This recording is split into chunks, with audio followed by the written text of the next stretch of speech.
వి gold trusted gold buyers మీరు తాకట్టు పెట్టిన బంగారాన్ని విడిపించి ఈ రోజు ఉన్న మార్కెట్ ధరకు కొనబడను.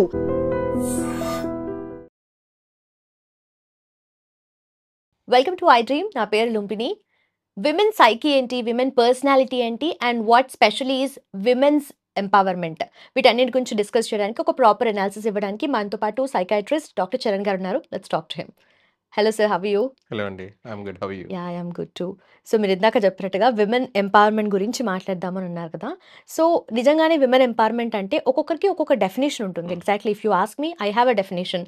సో ప్రతి ఒక్కరికి ఒక డెఫినేషన్ ఉంటుంది అండ్ టైమ్ టు టైమ్ అది చేంజ్ అవుతూ వస్తుంది కదా. So what you think is women empowerment and women సైకీకి ఎట్లా రిలేటెడ్? చాలా మందికి అసలు డెఫినేషన్ ఉండదు. విమెన్ ఎంపవర్మెంట్ అంటే ఏంటి అనుకుంటారు. విమెన్ విమెన్ ఎంపవర్మెంట్ అంటే 3 మెయిన్ థింగ్స్ నా ప్రకారం అయితే. First thing is I think freedom of choice, right? నీ లైఫ్ డెసిషన్స్ కానీ, పార్ట్నర్ని కానీ, పిల్లల్ని కనాలా లేదా, అన్నిట్లో నీ ఓన్ బాడీ మీద, నీ ఫ్యామిలీ వాల్యూస్ మీద చూస్ చేసుకునే హక్కు నీకు ఉంటుంది, అబ్బాయిలకు ఉన్నట్టు, okay. Right? That's the first thing. Next is freedom of expression, right? నీ మనసులో అనిపించింది అనటం. అంటే అఫ్ కోర్స్ కోపం వస్తే తిట్టడం అట్లా అనట్లేదు నేను, బట్ ఫ్రీడమ్ ఆఫ్ ఎక్స్ప్రెషన్ అబ్బాయిలకి ఎలా ఉంటుందో అమ్మాయిలకు కూడా సేమే ఉంటుంది. అట్మోస్ట్ ఇంపార్టెంట్ థింగ్ ఏంటంటే నన్ను అడిగితే financial independence, right? Financial independence ఉన్నప్పుడు ఉమెన్ ఎంపవర్మెంట్ ఉంటుంది. అది ఎవరికైనా కానీ,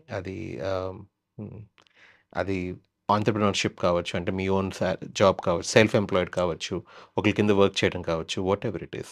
ఈ 3 ఉంటే నా ప్రకారం విమెన్ ఎంపవర్మెంట్ ఉన్నట్టే. ఈ 3 ఎక్కువ ఉన్న కంట్రీలో విమెన్ ఎంపవర్మెంట్ ఉంటుంది. వీటన్నిటికి కూడా most basic thing is education, right? Education ఉన్నప్పుడు ఈ 3 ఆటోమేటిక్‌గా వస్తాయి. Yeah. So and also financial independence అనేది ఇప్పుడు generally everyone is expecting that, అందరూ ఉండాలి అని అనుకుంటున్నారు independent in that way. But also if in case లేకపోయినా కూడా that's women empowerment, right?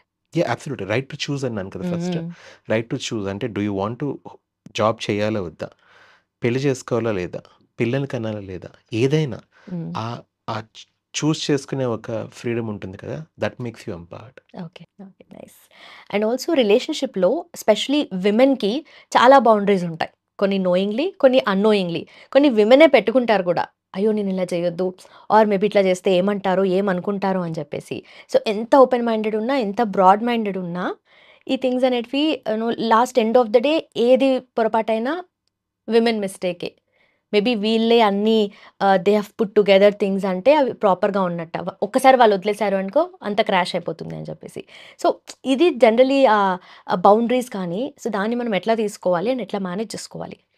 Boundaries అంటే ఫస్ట్ ఆఫ్ ఆల్ బౌండరీస్ అబ్బాయిలకి అమ్మాయిలకి ఇద్దరికీ నేర్పించాలి చిన్నప్పటి నుంచి.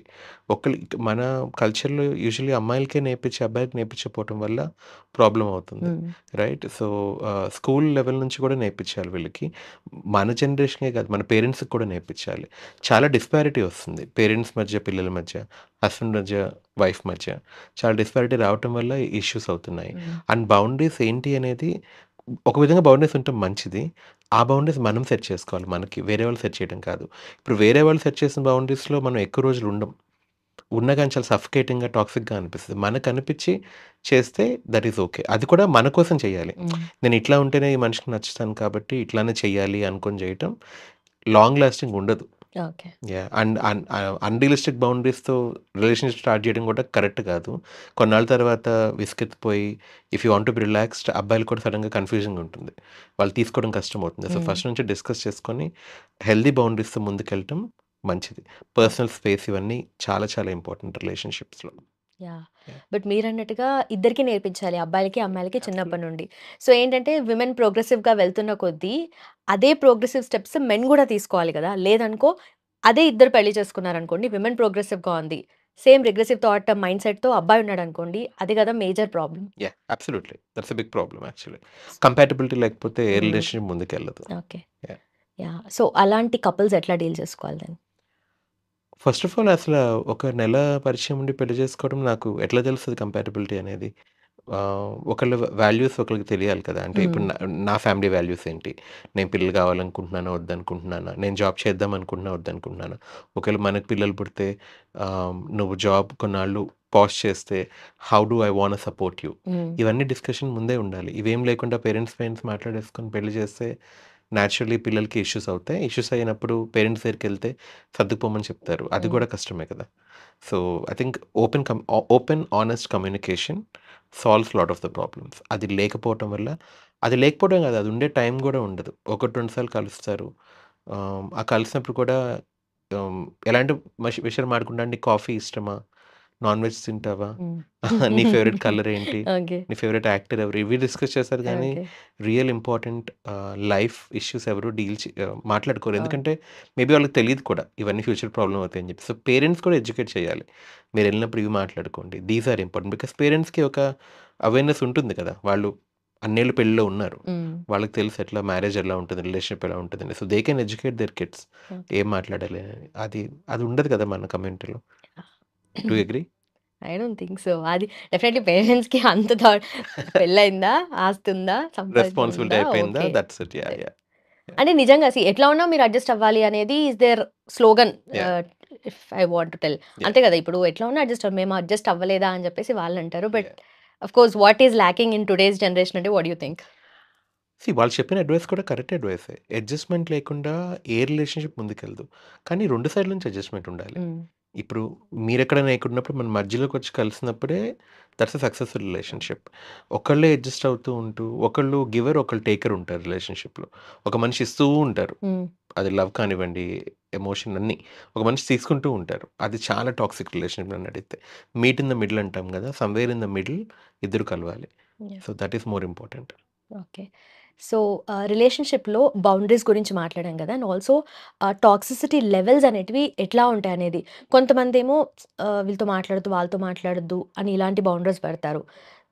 చాలా ఉంటాయి గదా! మల్టిపుల్ ఉంటాయి. అంటే నువ్వు జాబ్ చేయాలి, చేయొద్దు వాటెవర్ ఇట్ ఈస్. అంటే మీరన్న ఫస్ట్ రైట్ టు చాయిస్ అనేది ఇక్కడ ఉండదు ఈ రిలేషన్‌షిప్‌లో. సో, దాన్ని ఎట్లా ముందుకు తీసుకెళ్ళాలి?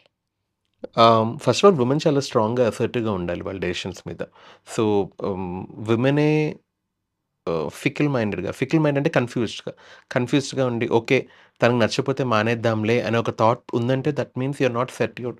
మీ హార్ట్ దాని మీద లేనట్టే కదా! సో, దాన్ని చాలామంది మెన్ ఎక్స్‌ప్లాయిట్ చేస్తారు. రైట్.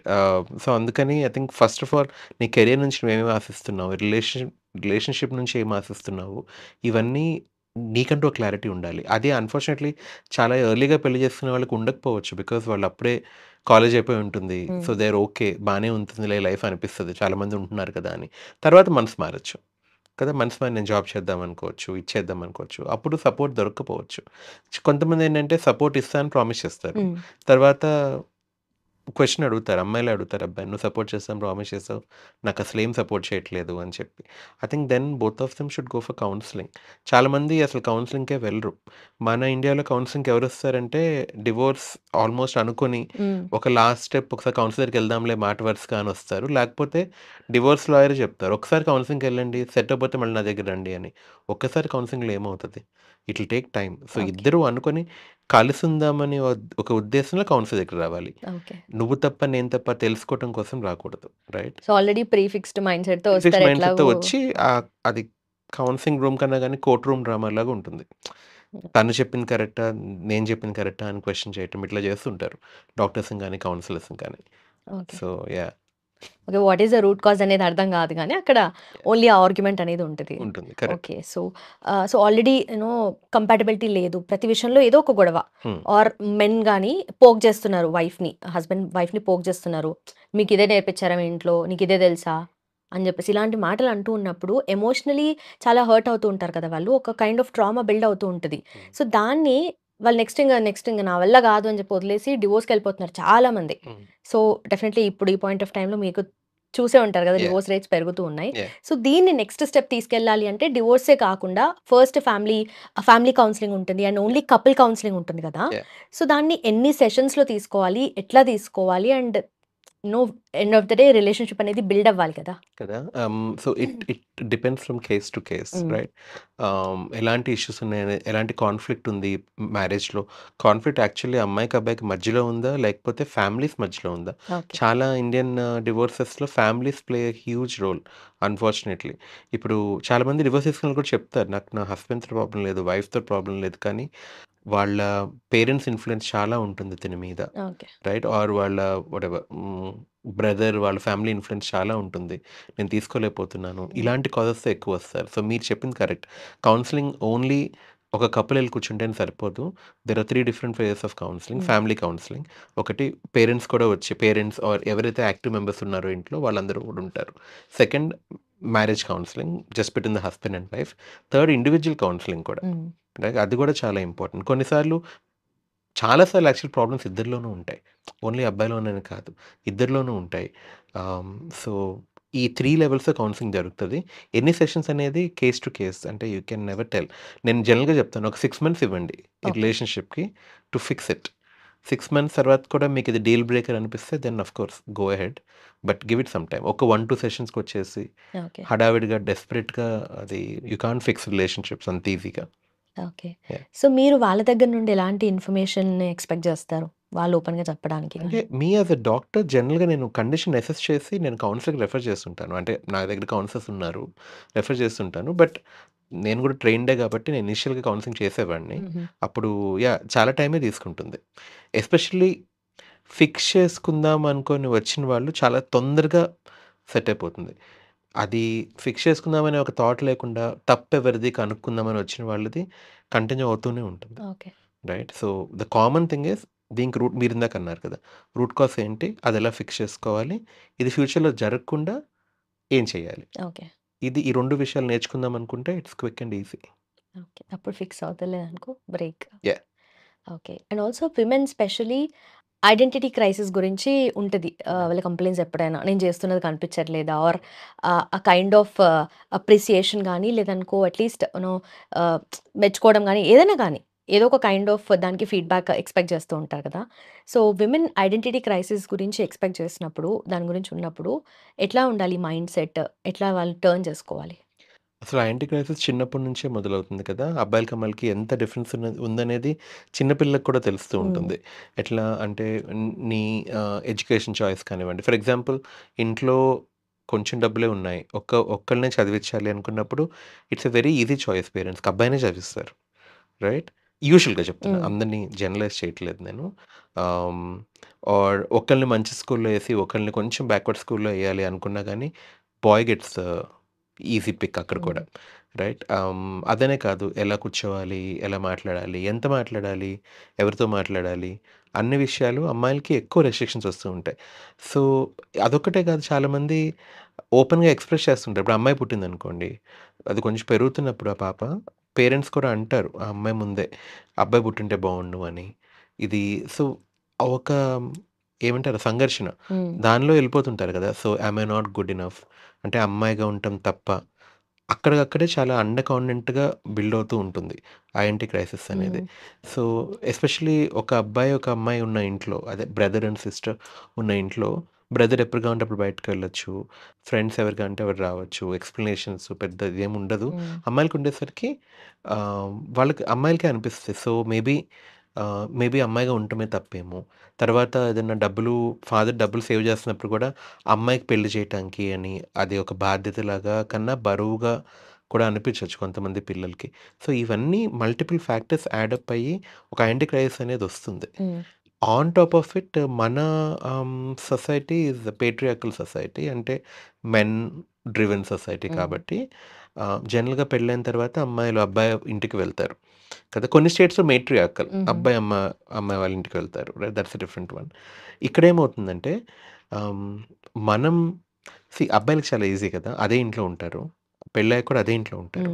ఒక మనిషి యాడ్ అవుతున్నారు. అమ్మాయికి మొత్తం చేంజ్ అయిపోతుంది. ఆహ్, ఫెమిలియర్ వాళ్ళు ఎవరు ఉండరు. లవ్ మ్యారేజ్ అయినా కానీ ఒక అదే. మనిషిని ప్రేమిస్తారు కానీ ఫ్యామిలీ మొత్తం పరిచయం ఉండదు కదా! వాళ్ళందరితో అడ్జస్ట్ అవ్వడం కష్టమవుతది. సో, నేనేం చెప్తానంటే జనరల్‌గా పేషెంట్స్‌కొచ్చినప్పుడు మనం ఒక బేబీ ఇంటికొస్తుందంటే ఇప్పుడు డెలివరీ అయ్యి బేబీని ఇంటికి తీసుకొస్తున్నామంటే ఇల్లు మొత్తం మనం ప్రిపేర్ చేస్తాం కదా! Baby proof, baby friendly. ఇక్కడ ఈ ఈ ఇది ఇది కొట్టుకుంటదేమో బేబీ తలకి. జాగ్రత్తగా ఇది సీల్ చేయాలి. మెట్లుంటాయేమో, లిఫ్ట్ పెట్టించాలి. వాటెవర్. బేబీ ఫ్రెండ్లీగా తయారు చేస్తాం కదా ఇంటిని. అట్లాగా ఒక అమ్మాయి వస్తున్నప్పుడు ఇంటికి ఐ థింక్ ఫీమేల్ ఫ్రెండ్లీగా కూడా తయారు చేయాలి ఓకే. నన్నడిగితే. అంటే మీ పేరెంట్స్‌ని, మైండ్‌ని ప్రిపేర్ చేయాలి. పెళ్లి చేసి ఒక మనిషి వస్తున్నప్పుడు ఈక్వల్ పార్ట్నర్‌షిప్ ఉంటుంది. నేనిప్పటి నుంచి తన డెసిషన్స్ కూడా ఇంపార్టెన్స్ ఇవ్వాల్సొస్తుంది. మీ డెసిషన్స్ మాత్రమే కాదు. ఇది అబ్బాయి రెస్పాన్సిబిలిటీ ఉంటుంది. అది చేయాలి. ఈ డిస్కషన్ ఎంతమంది చేస్తారు? నాకు తెలిసి ఎవరు చేయరు. I don't think so. Right? So, this is very important. ఒక కొత్త మనిషి వస్తున్నప్పుడు, అది ఇంక పర్మనెంట్‌గా వస్తున్నప్పుడు, ఏదో చుట్టాలొచ్చి ఒక 3 రోజులకి వెళ్ళిపోతున్నట్టు కాదు కదా! So, you have to make it women friendly. Right? అంటే ఆహ్, ఆహ్, ప్రైవేట్‌గా ఒక రూమ్ ఇవ్వటము, ప్రైవేట్‌గా తనకంటూ వార్డ్‌రోబ్ స్పేస్ ఇవ్వటం, చిన్న చిన్న విషయాలు. అంటే తనకి ఎక్కడ గూడా మన ఫ్యామిలీ మిస్ అవుతున్నాను, ఒక హెల్‌లోకొచ్చినట్టు అనిపించకూడదు. సో, అది చాలా important. So, yeah! Identity crisis ప్రతి స్టెప్ చిన్నప్పటి నుంచి డెవలప్ అవుతది. హ్మ్. మన ఇంట్లో ఎంత జాగ్రత్తగా ఉండి, చాలామంది ప్రోగ్రెసివ్ పేరెంట్స్ ఉంటారు. మోడర్న్ పేరెంట్స్ ఉంటారు. ఈక్వల్‌గానే పెంచుతారు పిల్లల్ని. హ్మ్. ఎక్కడ అసల డిఫరెన్స్ డిఫరెన్స్ చూపించరు. చూపి కానీ when you step into the society చాలా చూపిస్తది. అప్పుడు కూడా ఐడెంటిటీ క్రైసిస్ వస్తది వాళ్ళకి. ఇంట్లో ఒకలా ఉందేంటి? బయట హ్మ్. ఒకలా అప్పుడు ఉందేంటి? వాళ్ళకది షాక్ లాగా యాహ్! దేర్ కొడుతది. Is lot of confusion, right? So, yeah! Societal mindset మారాలి. ఓన్లీ ఒక మెన్ మైండ్‌సెట్టే కాదు. విమెన్ మైండ్‌సెట్ కూడా యాక్చువల్లీ చాలా మారాలి. బట్ యాక్చువల్లీ నిజంగా అంటే ఇవన్నీ చూసొచ్చిన తర్వాత ఎంటైర్ ఆపోజిట్ అయిపోతామింక. అన్నీ వదిలేసి అప్పుడు కంప్లీట్‌గా విమెన్ రెబెల్ అయిపోతారు. కరెక్ట్. మనం మధ్యలో ఉండలేము. ఒకసారి యాహ్! ఇట్లా అవుతాము. అరే! ఇన్ని సార్లు ఇంత యాహ్! సప్రెస్ అయిన తర్వాత రెబెల్ అయిపోతూ యాహ్! ఉంటారు. యాహ్! సో, డెఫినెట్‌లీ ఈ పాయింట్ ఆఫ్ టైమ్‌లో ఈ కరెంట్ టైమ్స్‌లో పాస్ట్ ఫ్యూ మంత్స్ నుండి చూసుకుంటే విమెన్ కమిట్ చేసే క్రైమ్స్ ఎక్కువ అవుతున్నాయి కదా! హ్మ్. సో, దాన్ని ఎట్లా తీసుకోవాలి? ఆఫ్‌కోర్స్ మనం ఎంత సెన్సిటివ్‌గా ఉంటాము, ఎంత సెన్సిబుల్‌గా డీల్ చేస్తాం థింగ్స్‌ని అన్న దానికన్నా ఇలాంటి మైండ్‌సెట్ చేంజ్ అవుతూ వస్తుంది గదా! షిఫ్ట్ అనుకోవచ్చా దాన్ని? వయలెన్స్ ఎప్పుడు చూసినా ఒప్రెస్డ్ సొసైటీస్‌లో ఎక్కువుంటది. రైట్? వయలెన్స్ అక్కడి నుంచే స్టార్ట్ అవుతది. అంతా కంఫర్టబుల్‌గా అంతా బాగున్నప్పుడు హ్మ్. వయలెన్స్ ఉండదు. అంటే యూజువల్‌గా ఉండదు. Right? Hmm. Unless you are like a psychopath అట్లా ఉంటే that's a different thing. Hmm. But ఇప్పుడు దళిత్ అనుకోండి, ఏదైనా ఒకళ్ళని నువ్వు తక్కువ చేసి చూపిస్తున్నావు. వాళ్ళు తక్కువ ఫీల్ అవుతున్నారు ప్రతి స్టెప్‌లో. అక్కడి నుంచే చాలా ఎమోషనల్‌గా అంటే కంట్రోల్ ఉండదు ఎమోషన్స్ మీద. అది బాగా ఎజిటేషన్‌గా కూడా మారి క్రైమ్ దాకా కూడా వెళ్ళొచ్చు. బట్ ఆఫ్ కోర్స్ అంటే I don't think so women crimes commit చేయడం ఏం ట్రెండ్ ఏం కాదు. Hmm. I think unfortunately there are few isolated cases. Hmm. Report కూడా ఎక్కువ అవుతున్నట్టున్నాయి రిపోర్ట్ ఈ మధ్యన. ఎక్కువవుతున్నాయి. యాహ్! Circulate yeah! ఎక్కువవుతున్నాయి యాహ్! కాబట్టి we are but that doesn't discussing mean but all women are yeah! Turning into demons ఏం కాదు యాహ్! ఇప్పుడు. యాహ్! But yeah! ఆ సెన్సిటివ్ నేచర్ అనేది పోతుంది కదా! అని. Yeah! Yeah! Yeah! I think మనం ఈ రోజుల్లో ఆహ్, ఏమంటారు, రాయిల్లాగా అయిపోతున్నామంటారు గదా! ఓకే. సో, అంటే ఒక కాంపిటీటివ్ వరల్డ్‌లోకి ఎంటర్ అవుతున్నాము. ప్రతి స్టెప్‌లో ఎవరో ఒకళ్ళు సప్రెస్ చేస్తూ ఉంటారు. ప్రతి ఒక్కళ్ళకి ఫ్రస్ట్రేషన్ ఉంటుంది. ఫైనాన్షియల్ ఇష్యూస్ ఉంటున్నాయి. మన ఎక్స్‌పెక్టేషన్స్ వేరు, మన సాలరీస్ వేరు. అవి మ్యాచ్ చేయటానికి లోన్స్‌లోకెళ్ళిపోతాము. లయబిలిటీస్ ఉంటాయి. So, people generally are I think ఒక అన్‌హ్యాపీ జనరేషన్ బయటకొస్తుందేమో అనిపిస్తుంది నాకు. Okay. Yeah! Okay. And also కొంతమంది యాంటీ డిప్రెసెంట్స్ యూజ్ చేస్తూ ఉంటారు కదా! సో, అంటే అది మన కోర్ పర్సనాలిటీ మీద ఏమన్నా ఎఫెక్ట్ చూపిస్తుందా? ఆర్ ఎట్లా చేంజెస్ తీసుకొస్తుంది? పర్సనాలిటీ మీద ఏం చూపించదు. But definitely like any other medicine. ఇప్పుడు బీపీ ఉంది మీకు. హ్మ్. బీపీ ఉంటే బీపీ మెడిసిన్ తీసుకుంటే బీపీ లెవెల్స్ స్టెబిలైజ్ అవుతాయి. అలాగే డిప్రెషన్ కూడా ఒక సెరోటోనిన్ అనే ఒక కెమికల్ లెవెల్స్ తగ్గిపోవటం వల్ల వస్తుంది. లో మూడ్, లో ఇంట్రెస్ట్, లో ఎనర్జీ, లో సెక్స్ డ్రైవ్, లో హంగర్, స్లీప్ డిస్టర్బెన్సెస్, లో అటెన్షన్, హుహు. మెమరీ రికాల్ ఇష్యూస్ ఇవన్నీ జరుగుతాయి డిప్రెషన్‌లో. సో, ఇచ్చే మెడిసిన్స్ మోస్ట్‌లీ సెరోటోనిన్ అనే ఒక కెమికల్‌ని డెవలప్ చేయటానికి, అంటే నార్మల్ లెవెల్‌కి తీసుకురావడానికి ఇస్తుంటాం మేము. దాంతో అవన్నీ సెట్ అయిపోతాయి. బట్ ఆఫ్‌కోర్స్ కోర్స్ ఉంటుంది. హుహు. నార్మల్‌గా ఫస్ట్ ఎపిసోడ్ డిప్రెషన్‌లో we treat for 3-9 months. Average of 6 months అనుకోండి. మరి అలా అని 10 ఏళ్ళు, 6 ఏళ్ళు నువ్వు వాడుతూ ఉంటే that's not good for you. Okay. ప్రతి మెడిసిన్‌కి ఒక కోర్స్ ఉంటుంది. You have to abide by the course. Okay. Yeah! And కొంతమంది ఎక్కువగా డిప్రెస్డ్ ఫీల్ అయినప్పుడు హ్మ్. ఏదైనా కాన్స్టెంట్‌గా ప్రాబ్లమ్స్ కంటిన్యూయస్‌గా వస్తున్నప్పుడు ఒక ఫేజ్‌లో సాడ్‌నెస్సే బావుంది అనేది దాంట్లోనే ఉండిపోతూ ఉంటారు. హ్మ్. అరే! బాధలోనే ఉంటాము. అంటే ఏదైనా ఎండ్ రిజల్ట్ బాధ. నేను బాధపడతా. నేను హ్మ్. బాధలోనే ఉంటా అని చెప్పి. హ్మ్. అలాంటి వాళ్ళకేం చెప్తారు? యాక్చువల్లీ ఒక కాన్సెప్ట్ ఉంది సైకాలజీలో, డిప్రెసివ్ పర్సనాలిటీ అని. హ్మ్. అంటే వాళ్ళకి not that they are very happy, depressed అవ్వటం హ్యాపీ అని కాదు. బట్ వాళ్ళకి ఇంక అదే తెలుసు. ఇలానే ఉంటాం తెలుసు. హ్మ్. దీనికన్నా ఏదన్నా వేరేగా ఉంటే చాలా కొత్తగా అనిపిస్తది. దానికి అది మనం అడ్జస్ట్ అవ్వలేకపోవచ్చు. ఓకే. సో, అందులోనే ఉండిపోతూ ఉంటారు. అలా అని కూడా కాదు. కొంతమంది డిప్రెషన్‌ని వీక్‌నెస్‌గా భావిస్తారు. హుహు. ఎట్లా? ఓకే. ఇప్పుడు మనిద్దరం ఉన్నాము. రైట్? మీరు స్ట్రాంగ్, నేను వీక్. దీనికి అర్థం లేదసలు. హ్మ్. హ్మ్. స్ట్రాంగ్ ఏంటి, వీక్ ఏంటి నాకు తెలీదు. బట్ అందుకని మీకు డిప్రెషన్ రాదు, నాకు డిప్రెషన్ వస్తది. హుహు. సో, అందరూ ఎక్స్‌పెక్టేషన్ గూడా ఆ! ఈ అబ్బాయి చాలా సెన్సిటివ్‌లే, ఈ అబ్బాయి చాలా వీక్‌లే, ఆర్ ఈ అమ్మాయి చాలా సెన్సిటివ్, ఈ అమ్మాయి చాలా మీక్ పర్సనాలిటీ, హ్మ్. డిప్రెస్డ్‌గానే ఉంటుంది అని వాళ్ళని గూడా ఒక దానికే ప్రిపేర్ జేస్తారు. తనకేమి బ్యాడ్ న్యూస్ చెప్పొద్దు, తను ఈజీగా హర్ట్ అవుతది, తనకి కష్టమైన పనులివ్వద్దు, తను చేయలేకపోతుంది. హ్మ్. ఇట్లా జేస్తారు. సో, డిప్రెషన్‌కి, వీక్‌నెస్‌కి సంబంధమే లేదు. Strongest of the people or whatever greatest of the people కూడా క్లినికల్లీ డిప్రెషన్ ఓకే. రావచ్చు. ఏ ఏ ఏ టైంలో అయినా గానీ. యాహ్! ఓకే. బట్ నిజంగానే కొంతమంది ప్రాబ్లమ్ చిన్నదైనా, పెద్దదైనా డిప్రెషన్‌లోకెళ్ళిపోతున్నా నేను అని చెప్పేసి ఈ వర్డ్ యూజ్ చేయడం అనేది చాలా ఫ్రీక్వెంట్‌గా అయిపోయింది. అంటే హ్మ్. అంత ఫ్రీక్వెంట్‌గా మనం యూజ్ చేసే అన్ని ప్రాబ్లమ్సా? అంటే ఆ ఆహ్, డిప్రెషన్ అనే వర్డ్‌ని అంత నో, నో. ఫ్రీక్వెంట్‌గా యూజ్ నాట్ చేయాలసలు? రియల్లీ.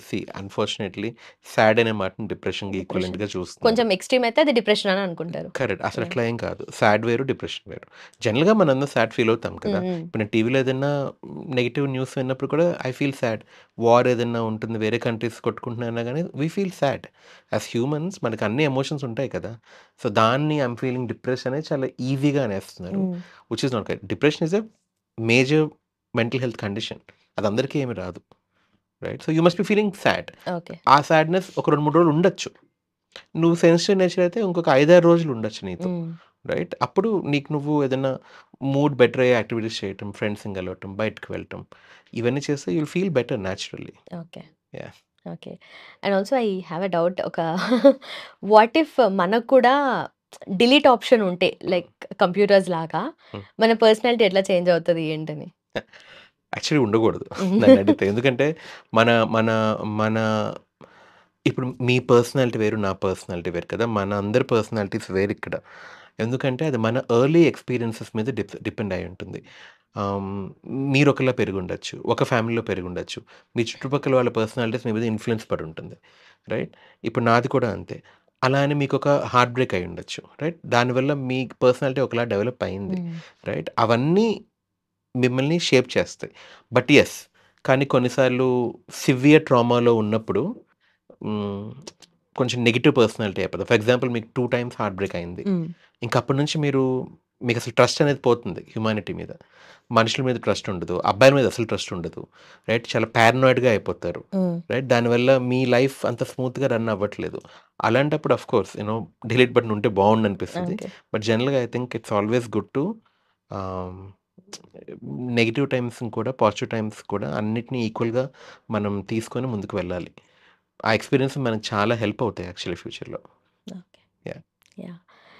సో, విమెన్ కొన్నిసార్లు ప్రాబ్లమ్స్ మేము ఎక్కువగా ఎక్స్‌ప్రెస్ చేస్తాము. హ్మ్. ఎనీ కైండ్ ఆఫ్ అది వెంటింగ్ ఔట్ ఏదో ఒక ఫార్మ్‌లో ఉంటది. బట్ కొన్నిసార్లు సైలెంట్‌గా లోపల సఫర్ అవుతూ ఉంటారు. అవి చెప్పలేనిది. అలాంటి ప్రాబ్లమ్స్ ఏంటంటే, పక్కన పర్సన్‌కి కూడా చెప్పుకోలేని ప్రాబ్లమ్స్ ఫేస్ చేస్తూ ఉంటారు వాళ్ళు మేబీ. సో, దాన్ని ఎట్లా డీల్ చేసుకోవాలి? అండ్ మేబీ అవతల పర్సన్‌కి చెప్పలేరు. సో, చెప్పిన ప్రాబ్లమ్ సాల్వ్ అవుతదో లేదో తెలీదు. సో, వీళ్ళు సెల్ఫ్‌గా ఆ స్ట్రెంగ్త్‌ననేది ఎట్లా బిల్డ్ చేసుకోవాలి? It depends. అంటే అమ్మాయిలు, అబ్బాయిలని కాదు. నీ పర్సనాలిటీ మీద డిపెండ్ అయ్యి ఉంటుంది. నీకు వెంట్ ఔట్ అంటే ఏంటి? ఒకళ్ళతో నీ ప్రాబ్లమ్ చెప్తే వెంట్ ఔటా? లేకపోతే నీకు నువ్వే సొల్యూషన్ దానికి వెతుక్కుంటే వెంట్ ఔటా? కొంతమంది బ్రష్ అండర్ ద కార్పెట్ హ్మ్. కిందకి దాన్ని తరిమేసి బయటికెళ్ళి స్మోక్ చేస్తారు, డ్రింక్ చేస్తారు. దాన్ని మర్చిపోవటానికి సినిమాలో చూపించినట్టు. అది వెంట్ ఔటా? హ్మ్. ఏంటనేది. అంటే నువ్వు హెల్తీగా వెంట్ ఔట్ చేస్తున్నావా? అన్‌హెల్తీగా వెంట్ ఔట్ చేస్తున్నావా? హెల్తీగా వెంట్ ఔట్ చేసినప్పుడు ఫస్ట్ ఆఫ్ ఆల్ నా ఫ్రెండ్. నాకు ప్రాబ్లమ్ ఉంది. నేనొక బ్యాడ్ రిలేషన్‌షిప్‌లో ఉన్నాను. నేను పద్దాక వెంట్ ఔట్ చేస్తూనే ఉన్నాను. Right? At the end of the day మీకు కూడా అది కొంచెం టాక్సిక్‌గా అయిపోతుంది. అది విని. హ్మ్. సో, ఫస్ట్ ఆఫ్ ఆల్ నేను మీ మెంటల్ స్టేటస్ ఎలా ఉందో చెక్ చేయాలి ఫస్ట్. వినే పరిస్థితిలో ఉన్నావా నువ్వు? వినగలుగుతావా? అని ఓపెన్‌గా హార్ట్ టు హార్ట్ అడగాలి. And okay. Heart to heart other మనిషి కూడా చెప్పాలి. రేపు మాట్లాడతాను. నాకివాళ యాక్చువల్లీ బాలేదు. హ్మ్. ఇదుండాలి. అది లేకుండా వెంట్ ఔట్ చేసుకుంటూ ఉంటే అది టాక్సిక్ అయిపోద్ది. And you will end up losing friends and relationships also. కొంతమంది అవాయిడ్ గూడా చేస్తుంటారు. ఓకే. ఎప్పుడు ఏదో ఒక నెగెటివ్‌గానే చెప్తూ ఉంటుంది ఈ మనిషి అని చెప్పి. కొన్ని సార్లు మనుషులు ఎవరు లేనప్పుడు of course there are psychiatrists, psychologists. You can go, book a session, hmm. Vent out. అది కూడా చేయలేనప్పుడు write down what you feel. Write down your thoughts. అది ఓకే. చాలా హెల్ప్ అవుతది. హ్మ్. వెంటింగ్ ఔట్ అంటే బయటకి చెప్పటమే కదా! అది పుసుకున రాసుకున్నా బానే ఉంటుంది. ఇంకొక నా దగ్గర ఒక ఇంట్రెస్టింగ్ టెక్నిక్ ఉంది. ఇది యాక్చువల్లీ చాలా హెల్ప్ అవుతది. నాకవుతది ఓకే. పర్సనల్‌గా. ప్లీజ్. స్టిప్యులేటెడ్ వరీ టైమ్ అని ఉంటుంది. ఓకే. స్టిప్యులేటెడ్ వరీ టైమ్ అంటే ఇంట్రెస్టింగ్. ప్రతిరోజు నేను 4-5 నా హాస్పిటల్ అయ్యి క్లినిక్ స్టార్ట్ అయ్యే మధ్యలో 4-5 నాకు బ్రేక్ ఉంటుంది. అందులో 4-4:30 నాది స్టిపులేటెడ్ వరీ టైం. ఏం చేస్తాను? రోజు మొత్తం జరిగిన వరీస్ అన్నీ ఆ 4-4:30 మధ్యలోనే ఆలోచిస్తాను. ఓకే. ఇవాళ మార్నింగ్ వార్డ్‌లో ఏమైంది? రౌండ్స్‌కెళ్ళినప్పుడు ఏమైంది? ఎవరన్నా ఏదైనా అన్నారా? లేతే నాకేదైనా నచ్చలేదా? ఇవన్నీ అప్పుడు బాదర్ చేస్తాయి గదా! హ్మ్. అవన్నీ అప్పుడే ఆలోచిస్తాను. దీనికి అడ్వాంటేజ్ ఏంటంటే కొన్నాళ్ళ తర్వాత పొద్దున్న ఏదైనా జరిగిందనుకోండి, that might be something very silly and stupid. Right? నేను 4:00 ఆలోచిద్దాంలే అని దాన్ని కంపార్ట్మెంటలైజ్ చేసేసి నేను నా వర్క్‌ని ముందుకు వెళ్ళగలుగుతాను. 4:00కి అసలు నాకు గుర్తు కూడా ఉండకపోవచ్చు. హుహు. గుర్తొచ్చినా గానీ దట్స్ ఎ స్టూపిడ్ థింగ్ అని చెప్పి దాన్ని వదిలేస్తాను నేను. And then I will only focus on రియల్‌గా నా వరీస్ ఏంటి? అవునా? ఆ బ్యాగేజ్ ఏమి ఉండదా మనకు? ఉండదు కదా! ఓకే. అంటే అది ఇట్స్ ఎన్ ఎక్సర్‌సైజ్. ఒక్క హుహు. రోజులో అట్లా అవ్వదు. ఓకే. మన brain is always tempted to అప్పటికప్పుడే దాన్ని ఆలోచించటం, లూప్‌లోకెళ్ళిపోవటం, హ్మ్. దాని గురించే దాని గురించి 10 ఒక నెగెటివ్ ఔట్‌కమ్స్ గురించి ఆలోచించడం మనకు it's more yeah! Likely. So, ఈ స్టిపులేటెడ్ వరీ టైమ్ ఎక్సర్‌సైజ్ చేస్తే చాలా హెల్ప్ అవుతది. నాకయింది. ఓకే. నా పేషెంట్స్ అట్‌లీస్ట్ 70% అయ్యి ఉంటుంది. ఒక 30% of course they are over thinkers. They will keep okay. Thinking throughout the day. Okay. Yeah! Okay. Yeah! And also generally problem ఏదైనా వచ్చిందనుకోండి, ఇలా కౌన్సిలింగ్‌కెళ్ళాలి అనుకోండి, సైకాలజిస్ట్ దగ్గరికెళ్ళాలి ఆర్ సైకియాట్రిస్ట్ దగ్గరికెళ్ళాలి అని చెప్పేసి చాలా మందికి అవేర్‌నెస్ ఉండదు కదా! హ్మ్. అండ్ ఆల్సో ఎవరి దగ్గరికెళ్ళాలన్న కన్‌ఫ్యూజన్ గూడా ఉంటుంది. ఇప్పటికి గూడా ఇంత మోడర్న్ ఎరాలో గూడా, ఇంత ఇన్ఫర్మేషన్ ఎరాలో గూడా హ్మ్. తెలీదు ఆ డిఫరెన్స్ అనేది. సో, నార్మల్ జనాలకి అర్థమయ్యేలాగా what do you want to tell? Okay. నేను సైకియాట్రిస్ట్ అని కాదు. హ్మ్. But your first point of contact should be psychiatrist. Okay. ఎందుకంటే చాలా సార్లు ఫర్ ఎగ్జాంపుల్ యాంగ్జైటీ అనుకుందామమ్మా. మీకు చాలా యాంగ్జైటీ వస్తుంది. రైట్? మీకే తెలియట్లే కారణం ఏంటని. ఆర్ కొన్నిసార్లు కారణం ఉంది. హ్మ్. ఇంట్లో ఏదో financial issues or whatever right? కానీ ఉన్న ఇష్యూస్ కన్నా గాని ఎక్కువ యాంగ్జైటీ వచ్చేస్తుంది మీకు. రైట్? సో, ఒక సైకియాట్రిస్ట్ దగ్గరికెళ్ళినప్పుడు ఏమవుతుందంటే because we are medical doctors, హుహు. ఎంబీబీఎస్ చేసి ఎండీ చేసాం కాబట్టి మీ బాడీకి, బ్రెయిన్‌కి ఉన్న relationship we try to understand. Right?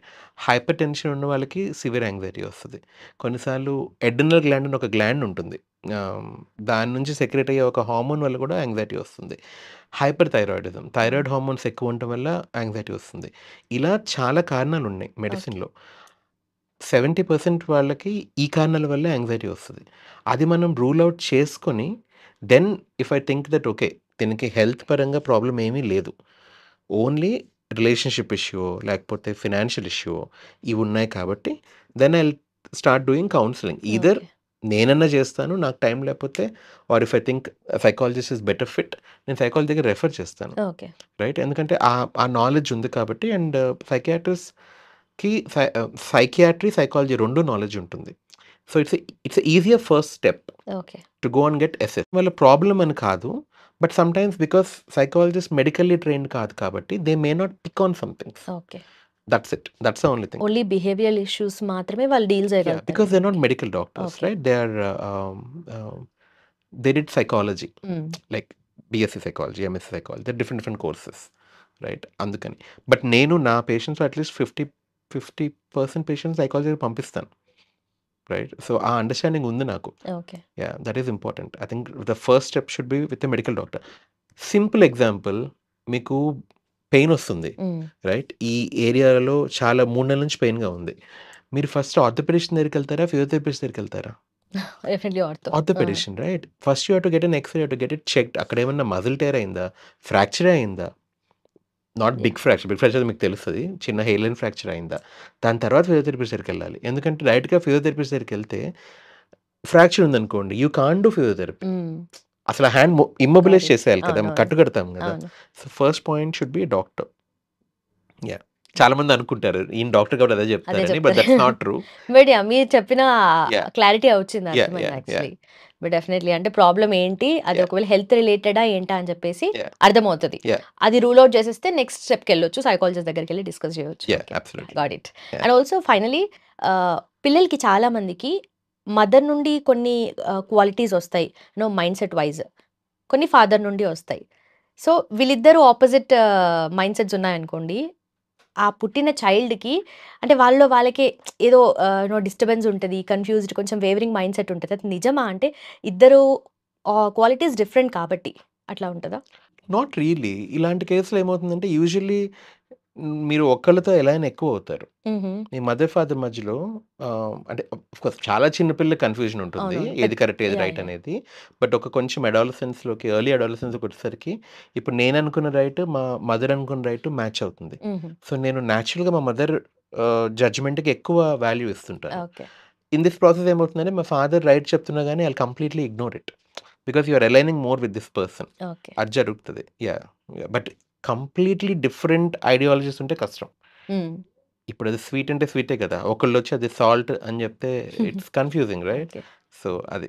Yeah! Yeah! Definitely ఇది ఒపీనియన్స్ మీద ఎక్కువ ఎఫెక్ట్ చూపిస్తుంది యాహ్! కదా! సో, బట్ ఈ జనరేషన్‌లో ఐ థింక్ పిల్లలకి వేరే ఒపీనియన్సే ఉంటుంది. పేరెంట్స్‌తో సంబంధం ఓకే. కూడా మీ ఇద్దరిది ఉండట్లేదు. కాదు. నాది separate world. My own, my life, my rules లాగా నైస్. అయిపోయింది. Nice. Yeah! True. Thank you so much for your time sir. Thank you. Thank you.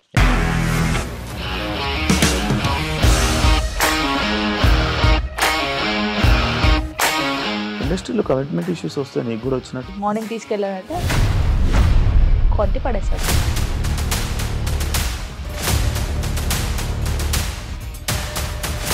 ఒక్కళ్ళు కూడా చూడలేదు ఈ సినిమా అని చెప్పడానికి కూడా చాలా ధైర్యం కావాలి. అది నిజం కదా, దాంట్లో ధైర్యం ఏంటి ఇది? నెక్స్ట్ డే ప్లేట్ మార్చేస్తే తప్పు కదా. As of now we are comfortable this అని నేను అనుకుంటున్నాను. రష్మిక గారిది మీది ఒకే ఊరంట కదా? నీకు కోపం వచ్చిందంటే బాగా తిట్టేత్తరా? తిట్టేద్దామండి. నిజంగా గేమ్ ని ఎలా చేంజ్ చేయగలిగారు? ఏపీఎస్ఎఫ్సి వాళ్ళకి 6 నెలల్లో నేను 6 లక్షలు కట్టా. బిజినెస్ చేయాలనుకుంటే it is as difficult as riding a tiger.